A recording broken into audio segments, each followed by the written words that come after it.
Hello guys, வாங்க இன்னைக்கு மெல்லி சீரியல்ல என்னெல்லாம் நடக்குதுன்னு பார்க்கலாம். ரகுவும் ராஜேஸ்வரியும் பேசிக்கிட்டு இருக்காங்க. அப்ப ரகு சார் சுடருக்கு கால் பண்றாங்க. சுடர் எடுக்கல. ராஜேஸ்வரி மேடம் கேக்குறாங்க, என்னாச்சு ரகு அப்படின்னு சொல்லி கேக்குறாங்க. ரகு சார் சொல்றாங்க, அந்த சுடர் நம்மளுக்கே தண்ணி காட்டிக்கிட்டு இருக்கா அப்படின்னு சொல்லி ராஜேஸ்வரி மேடத்துக்கிட்ட சொல்லிட்டு இருக்காங்க. இன்னொரு பக்கம் மல்லி, இன்னமே இங்க இருந்தா சரியா வராது, நான் கிளம்புறேன் நீ, நான் போய் எப்படியாவது என் வெண்பாவை தேடி கண்டுபிடிக்க போறேன் அப்படின்னு சொல்லி கிளம்புறாங்க.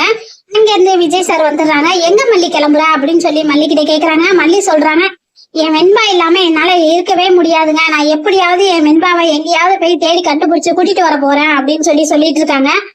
எங்க மல்லி போய் தேட போற அப்படின்னு சொல்லி விஜய் சார் கேக்குறாங்க. மல்லி சொல்றாங்க, எனக்கு தெரியாதுங்க, நான் எங்கேயாவது போய் தேட போறேன் அப்படின்னு சொல்றாங்க. இன்னொரு பக்கம் கதிரேசன் சாருக்கு போன் பண்றாங்க. கதிரேசன் சார் போன் எடுத்துட்டு ஹலோ அப்படின்னு சொல்லி கேக்குறாங்க. என்ன கதிரேசன், நல்லா இருக்கியா அப்படின்னு சொல்லி கேக்குறாங்க. உடனே கதிரேசன் சாருக்கு ரொம்ப டென்ஷன் ஆயிடுது. எங்கடி என் பேத்திய வச்சிருக்க அப்படின்னு சொல்லி கோவமா கத்திக்கிட்டு இருக்காங்க. அந்த நேரம் பார்த்து சுடர் சொல்றாங்க, இந்த தடவை எனக்கு 50 லட்சம் ரூபாய் பணம் வேணும், அது கொடுத்தாதான் நான் உன் பேத்திய விடுவேன் அப்படின்னு சொல்லி மிரட்டுறாங்க. 50 லட்சமா அப்படின்னு சொல்லி ஷாக்காயி உட்கார்ந்துருக்காங்க.